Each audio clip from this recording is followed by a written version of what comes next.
What's up guys, welcome to your 28th Java tutorial, and in this tutorial I'm going to be creating just a basic array table to show you guys visually the index and value of each array. So let's go ahead and just make a header for our table using a system out print line statement, and I'm just going to put index and then put a tab, and \t is just a tab. It's like 5 spaces or something. I didn't feel like typing 5 spaces because I'm lazy. Just put \t, then push value. Let me show you guys what this is real quick. This gives you this index value, and that's the header for our table. So now we have a header. I can go ahead and enlist the index and value of each array. But before we do that, we need an array, of course. So I'm going to make an integer array called Bucky, and I'm going to use that array initializer that we used last time, and go ahead and add like 5 or 6 values or something. Add like 32, 18, 54, and 2. It doesn't really matter how many values you add, as you'll see why later on. But go ahead and make an array and put some values in there. It doesn't really matter what they are or how many you have. Next, let's go ahead and make a for loop to loop through each index of our array. So let's go ahead and press for, and we want it to start.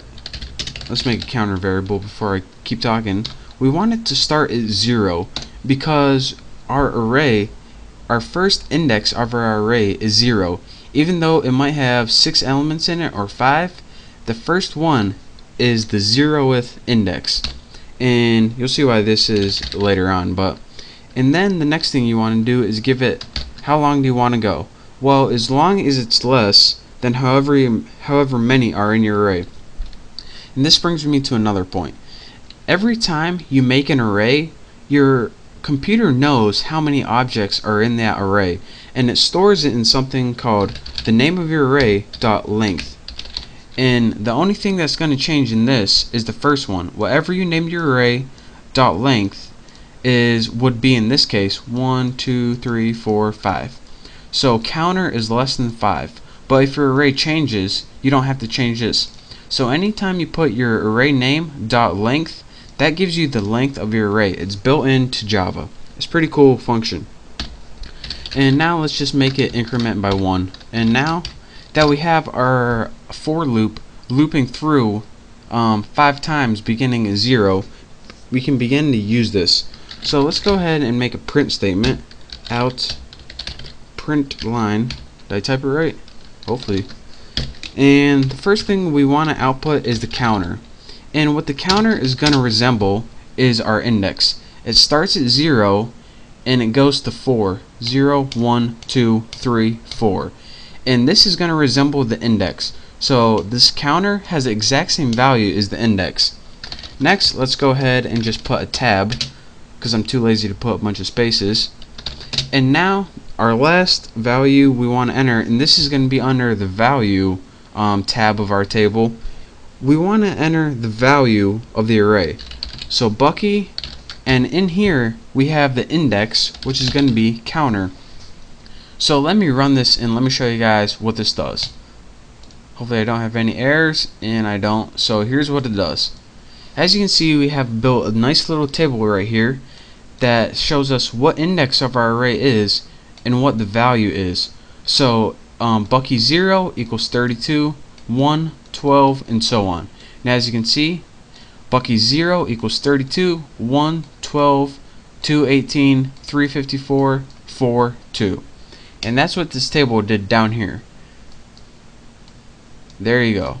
Now let me show you guys, or explain to you guys one last time why this works. The first thing we needed to do was create a header. This is just so to make it look pretty much. The next thing we did was create an array initializer, and I taught you guys how to do this in the last tutorial. The next thing we did was make a for loop, and key here is you need it to start at 0, and this is because your first index starts at 0, so that's where we want this to start. As you can see right here, index starts at 0. After that, what you did is enter a maximum for how far you want your counter to go. And your maximum depends on how big your array is, and you can get this by the special length thing I told you about.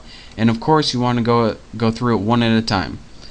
After that, you just output it on the screen, counter, which was the index, which was cycled 0 through 4, this thing, which just gave you a bunch of spaces in between, and Bucky, and then the counter inside it, or the subscript inside it.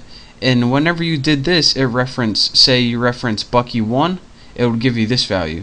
Bucky 2, this value. Bucky 3, Bucky 4, Bucky 0. So that is how you build a basic table to, it pretty much is just a nice visual so you can see the indexes and values of your arrays. So that's pretty much all that does, and I hope you understood that at least a little bit. So thank you guys for watching. Don't forget to subscribe to my channel, and hopefully I'll see you in the next tutorial.